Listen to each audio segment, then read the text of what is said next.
오늘은 모든 영광이 사라진 후 이런 제목의 말씀을 함께 나누도록 하겠습니다.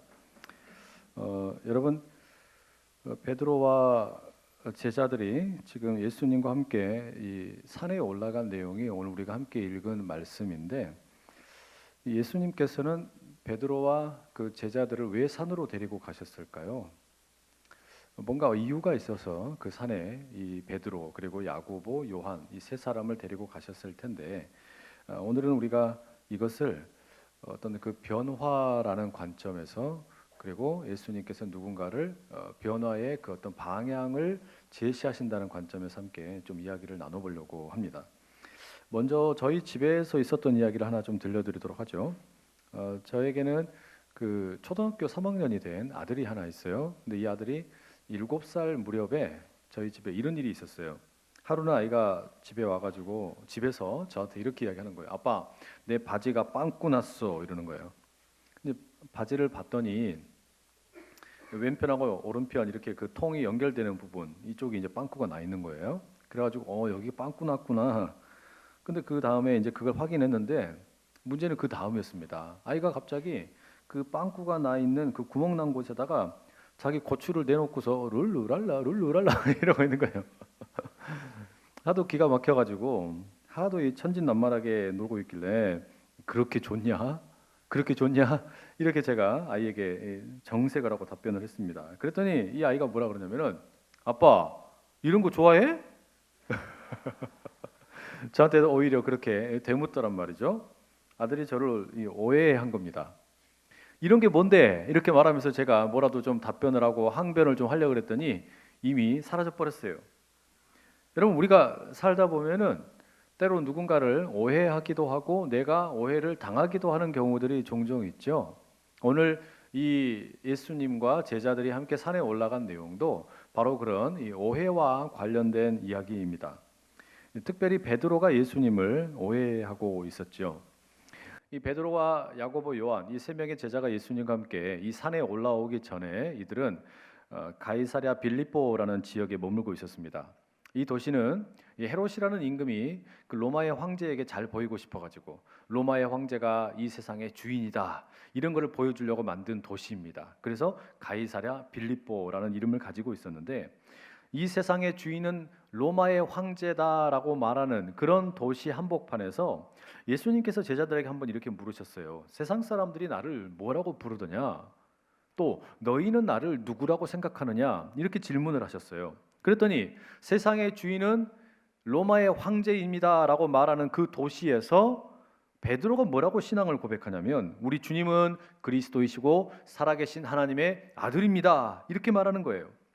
로마의 황제가 세상의 그리스도 주인이 아니고 구원자가 아니고 또 살아계신 하나님의 아들이 아니라 바로 당신 주님께서 예수님께서 구원자이시며 그리스도이시며 이 세상에 진정한 평화를 가져다 주시는 하나님의 아들이십니다. 이렇게 말한 거예요. 너무나 멋진 고백 아닙니까? 그러니까 예수님이 그 고백을 듣고 너무 기뻐하시면서 베드로야, 바로 그런 신앙 고백 위에다가 나의 교회를 세우겠다 이렇게 말씀을 하셨죠. 그런데 도대체 무슨 오해가 이 베드로에게 있다는 이야기일까요? 베드로가 뭘 예수님에 대해서 오해했다는 걸까요? 여러분 베드로가 입으로는 예수님을 그리스도라고 말하고 또 하나님의 아들이라고 말했는데 사실은요 베드로는 그게 어떤 의미인지 제대로 모른 채 한 말이었습니다. 이게 무슨 말인 거 아니? 베드로가 생각했던 예수님이 그리스도이시고 하나님의 아들이라는 것은 말하자면 요즘으로 표현하자면 예수님은 슈퍼스타다. 예수님이야말로 진짜 슈퍼스타이고 동시에 예수님은 아주 멋진 정치 지도자가 될 것이다. 나아가서는 군대를 규합해서 이 민족을 지배하고 있는 로마를 쳐부시는 그런 강력한 리더가 될 것이다. 사실은 베드로가 이런 예수님을 기대하고 있었다는 말이에요. 그러니까 베드로의 기대 속에 있는 예수님의 모습은 이런 그리스도요 하나님의 아들이었습니다. 그래서 베드로는 자기가 가지고 있는 이 꿈, 이 비전, 세상을 새롭게 할 만한 이런 멋진 계획이 이제 예수님을 통해서 이루어질 것을 기대하고 있었죠. 그런데 바로 그런 꿈을 펼쳐보기도 전에 자신의 신앙 고백을 들으신 예수님이 뭐라고 말씀하십니까? 나 죽으려고 간다. 나 죽을 거야. 나 곧 죽기 위해서 간다. 그리고 3일 후에 부활할 거다. 이런 이야기를 하시는 거예요. 아니 그럼 말도 되지 않는 이야기를 어떻게 하실 수 있냐고. 베드로가 그래서 16장 22절에 보면 예수님에게 이렇게 항변을 합니다. 베드로가 예수를 붙들고 항변하여 이르되 주여 그리 마옵소서 이 일이 결코 주께 미치지 아니하리이다. 이 성경의 이 구절을 우리말 개역 개정 성경은 참 부드럽게 번역을 했어요. 그런데 여기 베드로가 예수님에게 항변했다라는 말은 헬라어로는 에피티마오라는 단어인데요. 이 말의 본래 뜻은 어떤 거냐면은 누군가를 막 꾸짖고 훈계한다라는 의미를 가지고 있는 겁니다. 그러니까 지금 베드로가 제자인데 제자인 베드로가 예수님을 훈계하고 꾸짖는 거예요. 뭐 때문에? 죽는다 그러니까. 예수님이 죽는다 그러니까. 또 예수님이 나는 죽고 며칠 있다 부활한다 그러니까. 이런 일을 일어날 거라 그러니까 거기에 대해서 베드로가 단호하게 예수님을 훈계하고 꾸짖습니다. 그러면서 절대 그런 일은 일어나서는 안 됩니다. 단호하게 거절하는 거예요. 왜 그래요? 베드로는 예수님에 대해서 오해하고 있었기 때문입니다. 예수님이 이 세상에 왜 오셨는지에 대해서 오해하고 있었기 때문에 이런 이야기를 한 것이죠. 여러분, 예수님께서는 이런 베드로의 오해가 참 안타까우셨습니다. 왜 베드로가 그런 오해를 하게 되었을까? 예수님은 그 베드로의 오해를 풀어주고 싶으셨죠. 그래서 자신의 그 죽음과 부활에 대하여 처음으로 이야기하신 뒤 6일 뒤에 6일이 지난 뒤에 이제 베드로, 야고보, 요한 이렇게 세 명을 데리고 산에 등산을 가시게 됐습니다. 이 세 명의 제자가 그 산에 올라가 가지고 깜짝 놀랄 경험을 하죠. 예수님께서 자신들의 바로 눈 앞에서 희한한 광채를 내면서 변모되시는 겁니다. 얼굴이 해처럼 빛나고요, 옷이 하얗게 변하게 된 거예요. 심지어 그 예수님 옆에는 구약 성경의 대표적인 인물인 모세와 엘리야도 나왔습니다. 그리고 예수님과 모세, 엘리야가 함께 대화를 주고받고 있는 거예요. 너무 깜짝 놀랐죠. 이게 도대체 무슨 일인가 싶었겠죠? 그런데 가만히 보니까 이런 장면은 자신들이 회당에서 성경을 읽으면서 배운 적이 있어요. 성경에서 언젠가 읽었던 내용이 나오는 겁니다. 출애굽기 24장에 보게 되면 모세가 여호수아 한 사람만 데리고 시내산에 올라가는 장면이 나오는데 그 내용을 출애굽기 24장의 15절에서 18절에 이렇게 묘사합니다. 모세가 산에 오르매 구름이 산을 가리며 여호와의 영광이 시내산 위에 머무르고 구름이 엿새 동안 산을 가리더니 일곱째 날에 여호와께서 구름 가운데서 모세를 부르시니라. 산 위에 여호와의 영광이 이스라엘 자손의 눈에 맹렬한 불같이 보였고 모세는 구름 속으로 들어가서 산 위에 올랐으며 모세가 40일 40야를 산에 있으니라. 지금 그러니까 오늘 우리가 읽었던 본문에는요, 사실은 영광이라는 말은 한 번도 안 나옵니다. 뭐 하나님의 영광 이런 말은 한 번도 나오지 않는데 제자들은 지금 예수님 옆에 모세가 있고 엘리야가 있는데 그 모세가 하나님 만나러 산에 올라갔다가 찬란한 하나님의 광채를 받아가지고 빛난 그런 이야기를 읽은 적이 있단 말이에요. 그게 지금 자신들의 눈앞에 펼쳐진 내용인 겁니다. 그리고 예수님과 함께 또 다른 사람이 있죠. 엘리야는 열왕기하 19장에 보게 되면은 호렙산에서 모세가 경험했던 것과 비슷한 그런 하나님의 영광을 경험한 적이 있습니다. 그러니 지금 제자들은요, 예수님께서 모세와 엘리야를 만나고 계시고 또 이 변형되셔서 엄청난 막 광채를 뿜어내는데 이걸 보면서 자연스럽게 무슨 단어를 떠올렸냐면 와, 영광스럽다. 이게 모세가 경험하고 엘리야가 경험한 그 하나님의 영광이구나. 이 하나님의 영광을 우리가 지금 보고 있구나. 이런 생각을 갖게 되었다라는 말입니다. 말하자면 이 하나님의 영광이라는 것은 성경 속에서 위대한 인물인 모세나 엘리야나 경험하는 것인 줄 알았는데 우리 예수님이 이것을 보여주고 계시네. 그리고 우리가 그 옆에서 함께 덩달아 빛이 나네. 이런 경험을 지금 하게 된 것이죠. 그러니 얼마나 놀랐겠어요. 자신들이 감히 이런 하나님의 영광을 보게 되었으니 기가 막힐 노릇이죠. 여러분, 그러면 예수님께서 이렇게 막 빛이 나고 해처럼 얼굴이 빛나고 막 예수님의 모습이 막 변형이 되고 이러면은 그 베드로가 가지고 있던 예수님에 대한 생각 이게 바뀌었을까요? 예수님에 대해서 예수님은 슈퍼스타고 정치 지도자고 이제 쿠데타를 일으켜서 이 세상을 새롭게 재편할 그런 분이다. 이렇게 생각했던 그런 베드로의 예수님에 대한 이해, 이게 바뀌었을까요? 바뀌지 않았을까요? 바뀌지 않습니다.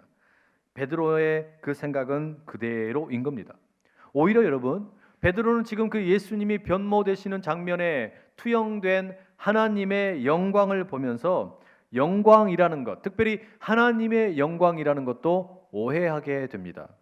하나님의 영광이라는 것이 왜 나타나는지에 대해서는 별로 관심이 없고 오로지 무슨 관심이 생기게 되는 거예요?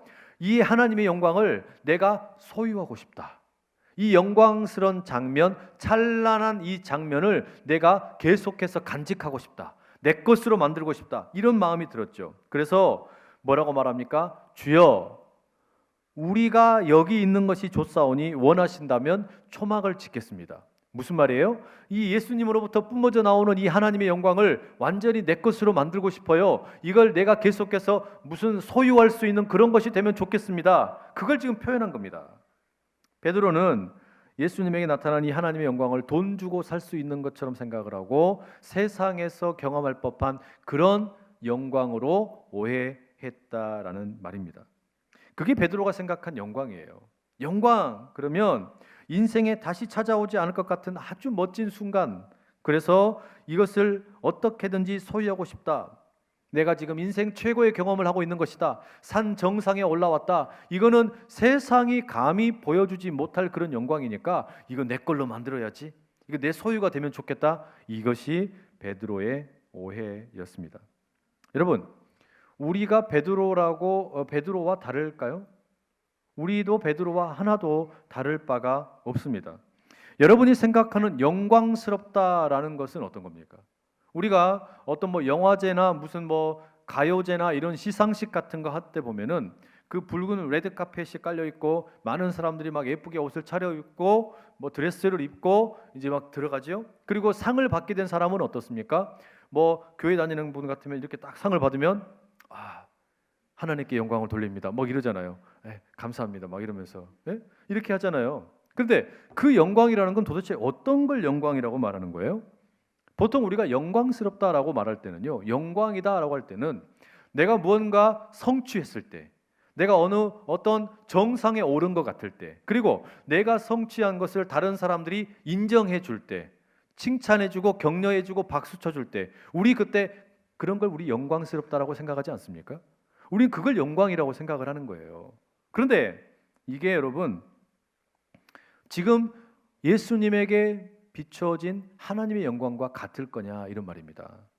사실 여러분, 우리가 생각하는 그런 영광, 어느 높은 자리에 올라가고 또는 어떤 뭔가를 성취하고 다른 사람들이 막 격려해줘서 기분 좋은 그런 영광, 물론 그것도 기분은 좋죠. 저에게도 그런 경험이 있었습니다. 저는 캐나다에 있는 그 토론토라는 도시에 있는 토론토 대학교에서 박사과정 공부를 했어요.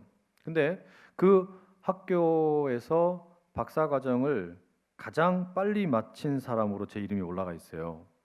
그러니까 토론토 대학교에서 캐나다 사람이든 미국 사람이든 유럽 출신이든 아시아 사람이든 모든 과정을 통틀어서 아마 제가 제일 빨리 끝냈을 거예요. 박사과정을. 얼마 만에 끝냈냐면요. 그냥 제가 좀 자랑할게요. 그냥 노여워 마시고 그냥 참아주세요. 얼마나 빨리 끝냈냐면은 박사과정을 2년 6개월 만에 논문을 다 쓰고 오럴 디펜스를 마쳤어요. 그리고 3년이 안 돼서 박사 졸업을 했어요. 지금도요, 여러분 토론토 대학교에 그 신학 공부하는 분들에게는 제 이름이 전설로 남아 있습니다. 믿거나 말거나 그거예요. 되게 안 입고 쳐다보는데 일찍 끝내게 된 그걸 이렇게 되게 많이 부러워하는 분들도 있었고, 또 어떤 분들은 이렇게 좀 시기하기도 했어요. 게다가 이제 그렇게 졸업을 하게 될 때 이제 토론토 대학교는 여러 개의 컬리지가 이렇게 함께 모여서 함께 하나가 되어 있는 대학교입니다. 영국식 제도로 돼 있어요. 저는 임마누엘 칼리지라는 데 소속이 돼 있었고, 그 위에는 빅토리아 유니버시티라고 있었고, 그 위에가 토론토 대학교가 있어요. 근데 여하튼 그 학교를 졸업을 할 때 제가 소속되어 있던 그 칼리지에 돌아가신 총장님이 자신의 유품 중에 하나였던 그 박사 가운을 저에게 선물로 주셨어요. 제 지도 교수님이 그거를 친척분이셨는데 자랑할 만하잖아요. 그래가지고 졸업식 할 때 그 가운 이렇게 입고 이렇게 이제 들어가는데요. 얼마나 영광스러웠겠습니까? 내가 뭔가 된 것처럼 막, 내가 이렇게 잠 안 자고 공부해가지고 이렇게 뭔가 업적을 남겼구나, 뭔가 성취를 했구나, 사람들이 나를 막 칭찬해 주는구나, 막 이렇게 막 박수 쳐주니까 막 이러면서 이렇게 그 아주 막 의시되는 그런 기분으로 졸업식을 참석을 했습니다. 기분 좋았죠. 꼭 산 꼭대기 정상에 올라간 것 같은 그런 느낌도 들고요. 제가 사진 찍는 걸 별로 좋아하지 않는데 그날은 사진 엄청나게 찍었습니다. 막 이렇게 한번 찍어볼까, 저렇게 찍어볼까 이러면서 가족들과 함께 사진을 많이 찍었어요. 왜 그랬을까요? 베드로와 야고보, 요한이 그 산 정상에서 예수님에게 투영된 그 하나님의 영광을 바라보면서 이거 너무 좋다, 여기에 계속 있고 싶다라는 그런 마음 가지고 있었던 것처럼 아마 저에게도 그런 마음이 있었던 것 같아요. 그래서 이 순간을 계속해서 간직하고 싶다, 그런 느낌 때문 아니었나라는 생각이 듭니다. 여러분, 이런 게 우리가 생각하는 어떤 그 영광의 모습 아닙니까? 누군가로부터 인정받고 내가 성취하는 것이 드러나고 화려한 조명, 화려한 무대, 이런 것이 한데 어우러져서 그럼 내가 영광스럽게 되는 것이겠지, 우리 그렇게 생각하는 경우가 참 많습니다.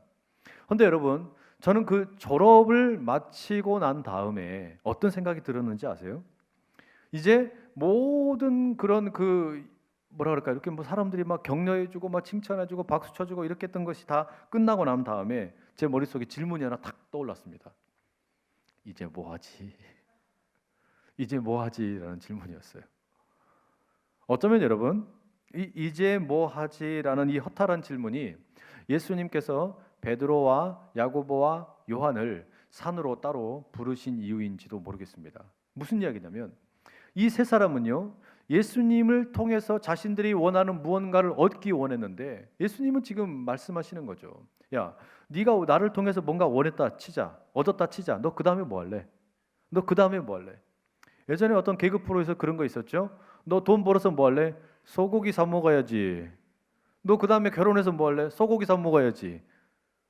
이 맞나요? 뭔지 모르겠는데 하여튼 그런 프로그램이 있었잖아요. 뭐 할래? 뭐 할래? 뭐 할래? 뭐 할래? 하다 보면 나중에는 뭐 남습니까? 죽는 것밖에 안 남아요. 너 그렇게 열심히 공부해가지고 뭐 할래? 대학 들어가야죠. 대학에 가서 그렇게 열심히 해갖고 뭐 할래? 직장에 들어가야죠. 직장에 가서 그렇게 열심히 해갖고 뭐 할래? 결혼해야죠. 결혼해가지고 그렇게 열심히 살아서 뭐 할래? 애들 낳아야죠. 애들 그렇게 잘 키워서 뭐 할래? 애들 결혼시켜야죠. 애들 결혼시키고 뭐 할래? 은퇴 준비해야죠. 은퇴 준비 다 하고 뭐 할래? 은퇴 준비 잘하고 관 속에 들어갈 준비해야죠. 남는 게 뭐예요? 아무것도 없는 거 아닙니까? 베드로는 예수님에 대한 믿음이 없었던 건 아닙니다. 베드로는 예수님에 대한 확고한 믿음이 있었죠. 예수님은 분명히 그리스도이시고 살아계신 하나님의 아들이시다. 그런데 그 그리스도와 살아계신 하나님이라는 그 고백 속에는 이 예수님께서 정치혁명을 일으키고 세상을 새롭게 하고 이제 이 나라의 권세를 잡게 될 때 내가 수제자니까 내가 국무총리쯤은 되지 않을까? 그리고 아니면은 장관쯤은 되지 않을까? 그 예수님을 통해서 자기도 함께 덩달아 유명해지고 싶었고 또 영광스러운 자리에 올라가고 싶은 그런 욕망이 있었다는 말이에요. 예수님을 통해서 내 세속적인 욕망을 이루고 싶은 마음이 이 베드로의 밑바닥에 있었다는 거 아닙니까? 근데 베드로만 그랬던 게 아닙니다. 지금 예수님이 함께 데리고 간 또 다른 두 사람이 있죠. 야고보와 요한. 성경에는 이 야고보와 요한을 가리켜서 세베대의 아들들이라고 부릅니다. 그런데 그들의 이름이 조금 더 의미 있게 등장하는 장면이 이제 몇 장 넘기면 마태복음 20장입니다. 마태복음 20장에 보게 되면 이 세베대의 아들들의 어머니가 예수님을 찾아옵니다. 그리고 뭐라 그래요? 예수님께서 이 땅에 권세를 잡으시거든, 정권을 잡으시거든 우리 야고보랑 요한이를 왼쪽과 오른쪽에 좀 앉혀주세요. 인사청탁을 하는 거예요. 마가복음 10장에서는요, 어머니가 찾아간 게 아니라 이 두 사람이 직접 예수님께 찾아갔답니다. 예수님께 자기들을 좀 높은 자리를 달라고 다투면서 이야기했다는 거예요. 여러분, 말하자면요, 지금 예수님과 함께 이 변화산에 올라간 세 사람 있죠. 베드로, 야고보, 요한. 이 세 사람은 어떤 의미에서는 12명의 제자 가운데 제일로 출세에 대한 욕심이 많았던 사람인지도 모르겠습니다.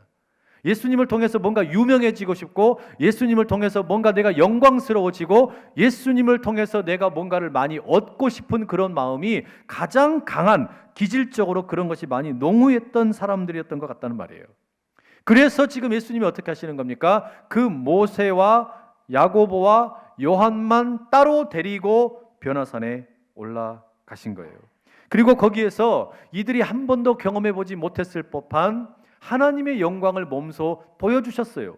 모세와 엘리야에게 임하셨던 그런 하나님을 보여주시고, 모세와 엘리야도 함께 그 자리에 있었습니다.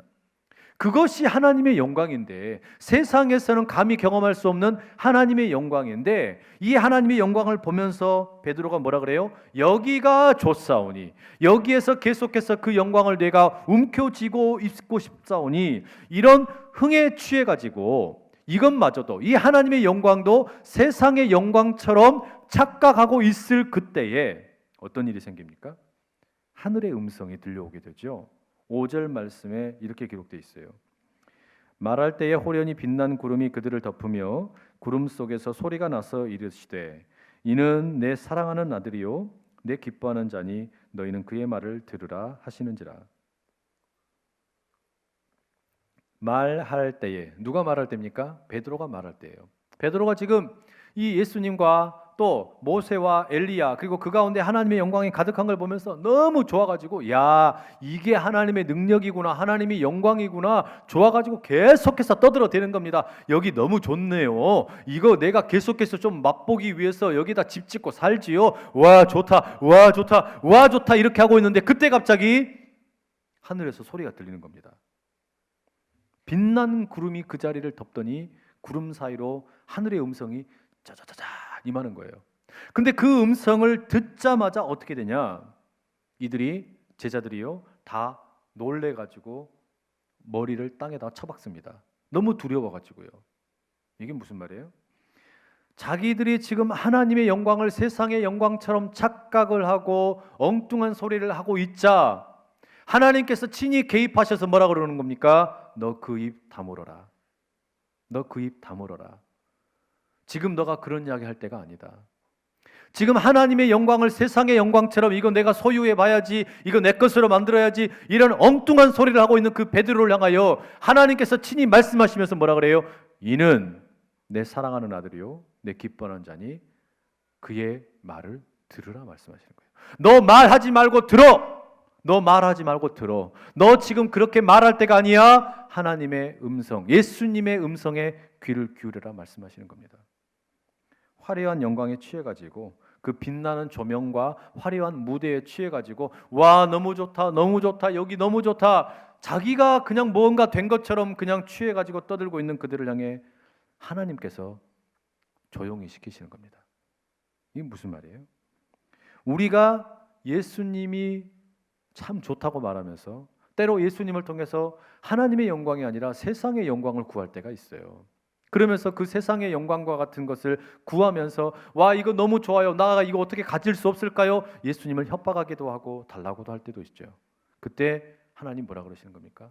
입을 다물고, 이는 내 사랑하는 아들이고 내가 정말로 기뻐하는 자니까 그의 음성을 들으라. 침묵 가운데 예수님의 음성을 들으라고 말하는 겁니다.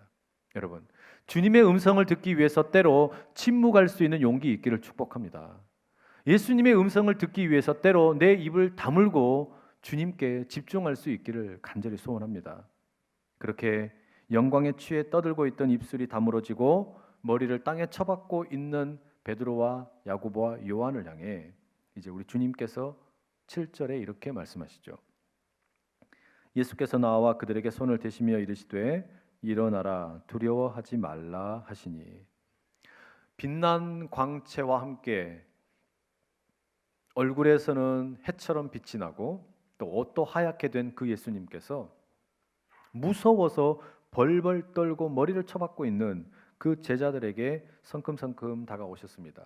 그리고 그 손을, 예수님의 손을 그들을 향해 대셨어요. 여러분, 성경에서 예수님의 이 손을 대실 때는 언제나 어떤 연약한 자, 병자, 상한 자들을 향한 위로와 치유의 사인이었습니다. 그런데 지금 그 예수님의 위로와 치유의 손길이 제자들에게 임하고 있는 겁니다. 연약한 자, 병든 자들에게 임했던 그 손이 제자들에게 임하고 있다는 건 무슨 말일까요? 니들이 지금 병들었다라는 말이죠. 제자들에게, 베드로와 야고보와 요한에게 너는 지금 병들었구나. 하나님의 영광이 아니라 이것을 세상의 영광처럼 오해해 버렸구나. 나를 진정한 그리스도요 하나님의 아들이 아니라 네가 생각하는 기준으로 오해하고 있구나. 너의 그 오해와 그 병든 마음이 회복되기를 원한다. 우리 주님께서는 그렇게 베드로와 야고보와 요한을 향해 터치를 해 주신 겁니다. 이 시간에 우리 여기 오부 예배에 참석한 모든 이들 가운데도 그런 하늘의 터치가 있기를 간절히 축복합니다. 연약한 자에게는 치유의 터치가 되고, 의심이 있던 자에게는 믿음을 회복시키는 터치가 되고, 마음이 상한 자에게는 위로의 터치가 되고, 세상 죄악에 취해 있던 자에게는 회개의 터치로 우리 주님께서 임하시기를 간절히 축복합니다. 그리고 그 터치와 함께, 그렇게 만지심과 함께 예수님 뭐라고 말씀하세요? 일어나라, 두려워하지 말라. 일어나라, 두려워하지 말라 말씀하십니다. 이게 무슨 이야기일까요? 세상의 영광으로 하나님의 영광을 대체시키려고 했던 그 마음을 버리고 두려워하지 말고 세상에 맞서서 진짜 하나님의 영광을 구하면서 달려가자라는 예수님의 초청이었습니다. 오늘 예수님께서는 그렇게 자신을 이용해서 출세하고 싶고 누군가를 통하여 영광을 누리고 싶었던 그 베드로와 야고보와 요한을 만지시고 계시는 겁니다.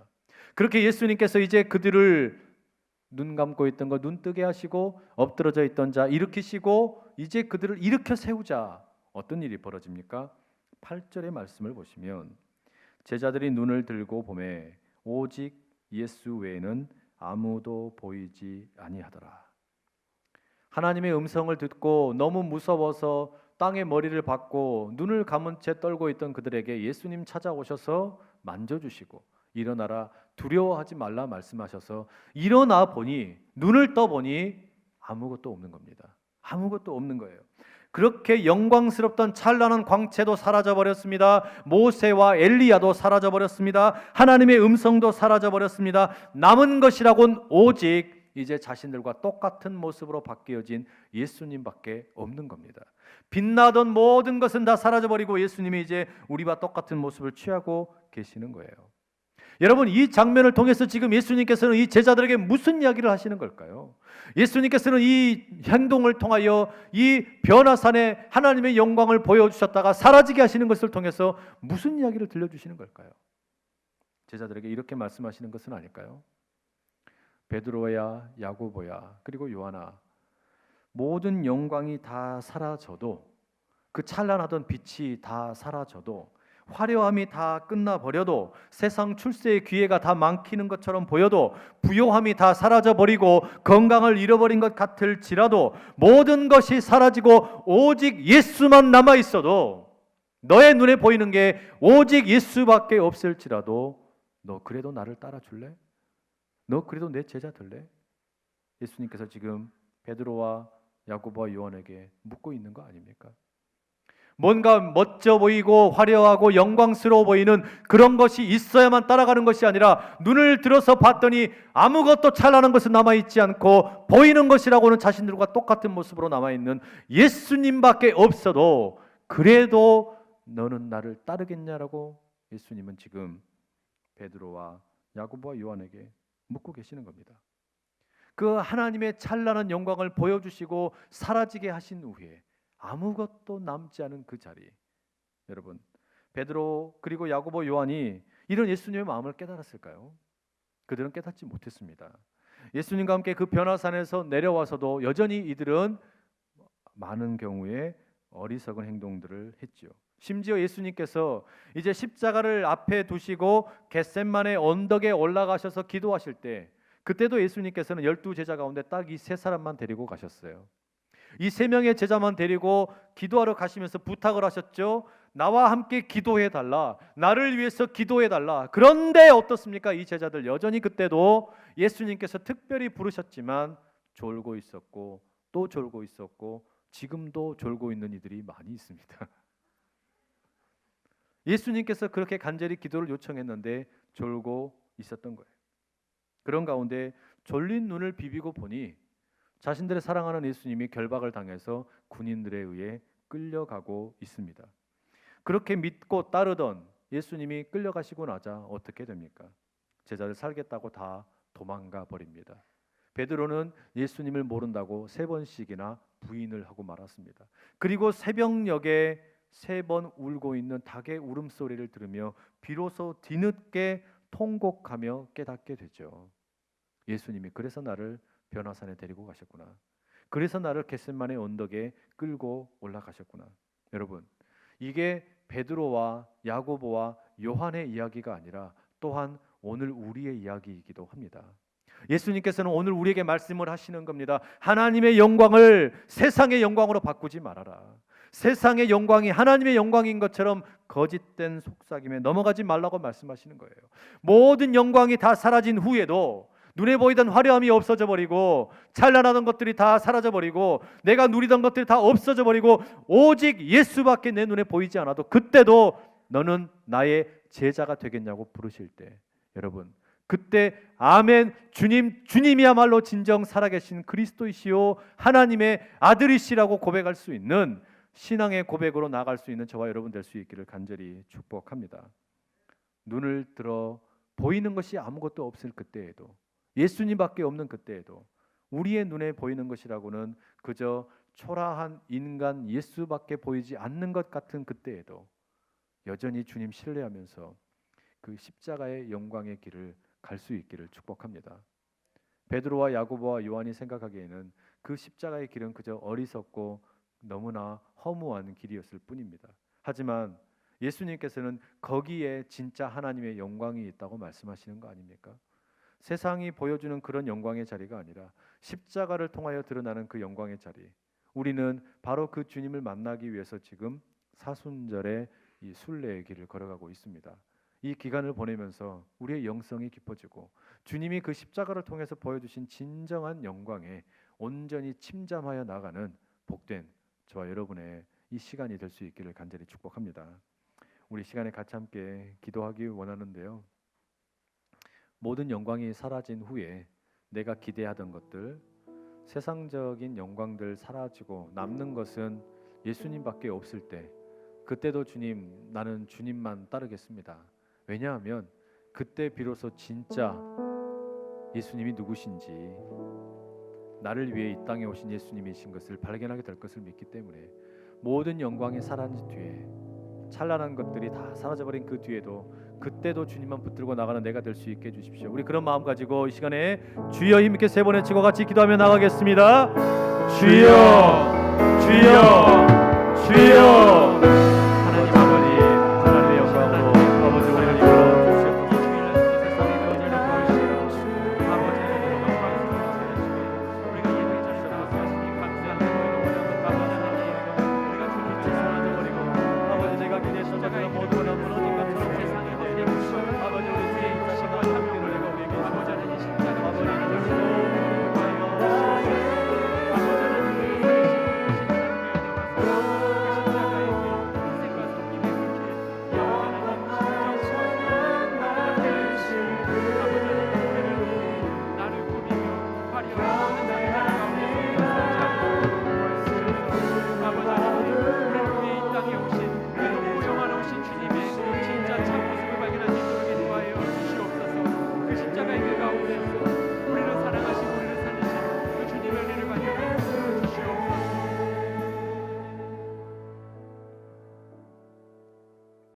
사랑하는 주님, 우리가 예수님을 참 많이 오해하고 살았습니다. 영광을 오해하고 살았습니다. 우리가 생각하는 예수님은 내가 원하는 세상의 영광을 얻게 해줄 그런 그저 나의 도우미에 불과하다고 생각할 때가 참 많았습니다. 예수 믿으면 복 받을 수 있을 것이고 예수 믿으면 해결되지 않는 문제들이 다 해결될 수 있을 것이라고 그렇게만 생각하고 살았었는데, 주님, 세상의 찬란한 영광과 그 빛에 함몰되어서 진정한 하나님의 영광을 잃어버리지 않도록 우리의 마음을, 우리의 믿음을 지켜 주시옵소서. 모든 것이 사라진 후에, 모든 영광이 사라진 후에 오직 예수님밖에 보이지 않는 그때에도 주님의 길 걸어갈 수 있는 제자가 될 수 있도록 역사하여 주시옵소서. 바로 그 길 걸어가는 것이 십자가의 길임을 잊지 않게 하여 주시고, 우리 주님 그렇게 굳건히 십자가의 길 걸어가심으로 진정한 하나님의 영광이 무엇인지를 보여주셨던 것처럼 주여 이 사순절의 기간 보내는 동안에 우리에게 오해하고 있던 하나님의 영광을 회복하는 역사가 있게 하여 주시옵소서. 오늘 이 자리에 참석한 우리 모든 예배자들 기억하여 주셔서 하나님 진정 주님 한 분이면 족하다라고 고백할 수 있는 믿음의 사람으로 우뚝 세워 주시옵소서. 예수님 귀하신 이름으로 간절히 기도합니다.